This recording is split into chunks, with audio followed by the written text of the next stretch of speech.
Ako si Rico at matagal kong itinago ang kwentong to. Pero sa tuwing dumidilim ang paligid, bumabalik lahat ng alaala.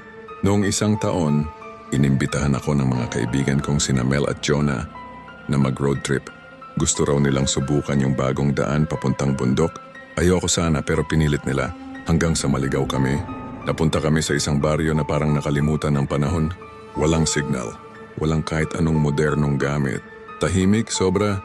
Yung tipong kahit anong yabag mo, parang buong paligid nakikinig. Pagdating namin, may mga taong nakatingin mula sa mga bintana. Hindi sila kumukurap, parang may hinihintay.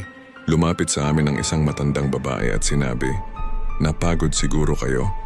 Pumasok muna kayo't magpahinga." Dinala niya kami sa malaking bahay. Pinakain kami ng mainit na sabaw. Gutom na gutom kami pero habang kumakain ako, may napansin akong maliit na piraso ng ngipin sa mangkok. Ngipin ng tao. Naduwal ako. Tumingin ako kay Mel at Jonah, pero kumakain sila na parang wala silang nararamdaman. Para bang nawala sila sa sarili. Kinabahan ako at tumayo. Doon ko lang napansin, nakasara na ang lahat ng pinto at bintana. Hensyang yung mga tao sa labas, nakapalibot sa bahay.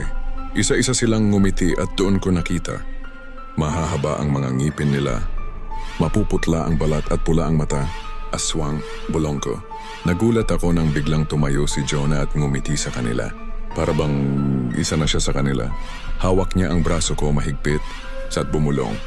"Dito na tayo, Rico, wag ka nang lalaban." Napakawala ko ang sarili ko at tumakbo palabas. Hinabol nila ako. Sigaw, yabag, pakpak at mahahabang dila ang naririnig ko. Hindi ko alam kung paano, pero natagpuan ko ang kalsada at nakasakay sa dumaraang truck. Paglingon ko, wala na sina Mel. Hindi ko na sila muling nakita. Hanggang na ngayon iniisip ko, baka hindi kami naligaw.